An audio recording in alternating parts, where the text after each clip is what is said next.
Halo, selamat pagi. Selamat berjumpa kembali dengan Ibu Nini. Hari ini kita akan belajar agama. Nah, anak-anak, materi agama hari ini adalah Roh Kudus menguatkan hati para rasul. Ayo anak-anak, sebelum kita mulai pembelajaran, kita akan berdoa lebih dahulu. Dalam nama Bapa dan Putra dan Roh Kudus, amin. Bapa, selamat pagi.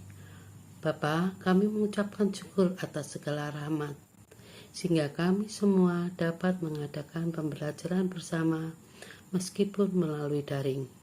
Bapa, kami mau belajar bagaimana para rasul-Mu mau Kau penuhi dengan Roh Kudus, sehingga mereka bersedia menjadi saksi-Mu. Terangilah kami, agar kami dapat mengembangkan diri menjadi saksi-Mu. Amin. Dalam nama Bapa dan Putra dan Roh Kudus. Amin.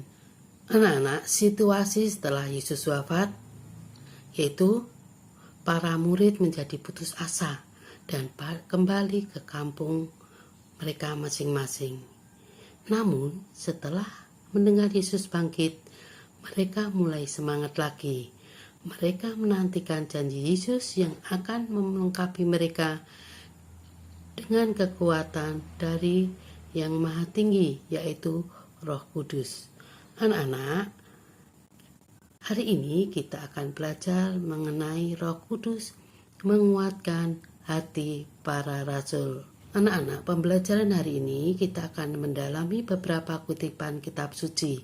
Yang pertama yaitu Lukas bab 24 ayat 13 sampai dengan 14. Demikian bunyinya.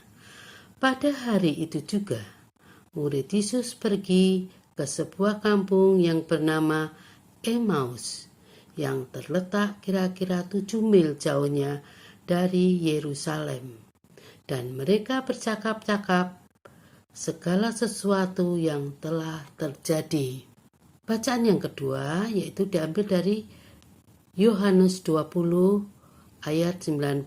Ketika hari sudah malam, pada hari Minggu itu, berkumpullah murid-murid Yesus di suatu tempat dengan pintu-pintu yang terkunci karena mereka takut kepada orang-orang Yahudi.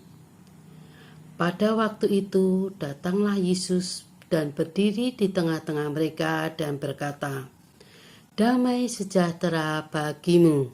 Dan yang ketiga diambil dari Yohanes 21 ayat 1 sampai dengan 13. Kemudian Yesus menampakkan diri kepada para muridnya di tepi danau Tiberias, dan ia menampakkan dirinya sebagai berikut. Di pantai berkumpullah Simon Petrus, Thomas yang disebut Didimus, Nathanael dari Kana di Galilea, anak-anak Zebedius dan 2 orang murid lainnya.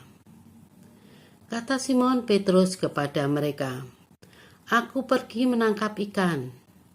Kata mereka kepadanya, "Kami pergi juga dengan engkau." Mereka berangkat lalu naik ke perahu, tetapi malam itu mereka tidak menangkap apa-apa. Bacaan yang keempat kita diambil dari Kisah Para Rasul bab 2 ayat 1 sampai 24. Begini ceritanya. Ketika hari pantai Kosta, semua orang berkumpul di suatu tempat. Tiba-tiba turunlah dari langit suatu bunyi seperti tiupan angin keras yang memenuhi seluruh rumah di mana mereka duduk, dan tampaklah kepada mereka lidah-lidah seperti nyala api yang bertebaran dan hinggap kepada mereka masing-masing. Maka penuhilah mereka dengan Roh Kudus. Lalu mereka mulai berkata-kata dalam bahasa lain, seperti yang diberikan oleh Roh Kudus untuk menyatakannya. Pada waktu itu, di Yerusalem diam orang-orang Yahudi yang saleh dari segala bangsa di bawah kolong langit. Ketika turun bunyi itu, berkumpullah orang banyak. Mereka bingung karena masing-masing mendengar para rasul berkata-kata dalam bahasa mereka sendiri. Mereka semua tercengang-cengang dan heran, lalu berkata, "Bukankah mereka semua yang berkata-kata itu orang Galilea? Bagaimana mungkin kita masing-masing mendengar mereka berkata-kata dalam bahasa kita sendiri, yaitu bahasa yang dipakai di negeri asal kita? Kita orang Partia, Media, Elam, penduduk Mesopotamia, Yudea, Kapodokia, Pontus dan Asia, Frigia, Palfimia, Mesir dan daerah-daerah Libya yang berdekatan dengan Kirene. Pendatang-pendatang dari Roma, baik Yahudi atau penganut agama Yahudi, orang Kreta maupun orang Arab, kita mendengar mereka berkata-kata dalam bahasa kita sendiri tentang perbuatan-perbuatan besar yang dilakukan Allah." Mereka semua tercengang-cengang dan termangu-mangu sambil berkata seorang kepada yang lain, "Apakah artinya itu?" Tetapi orang lain menyindir, "Mereka sedang mabuk anggur manis." Maka bangkitlah Petrus berdiri dengan ke-12 rasulnya itu, dan dengan suara nyaring ia berkata kepada mereka, "Hai kamu orang Yahudi, dan kamu semua yang tinggal di Yerusalem, ketahuilah dan camkanlah perkataanku ini.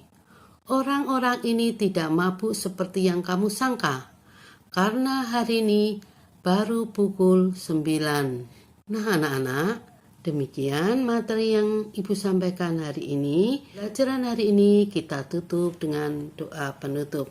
Dalam nama Bapa dan Putra dan Roh Kudus. Amin. Bapa yang makasih, terima kasih Engkau telah memberikan bimbingan pembelajaran kepada kami, sehingga kami dapat memahami tentang Roh Kudus pada hari ini.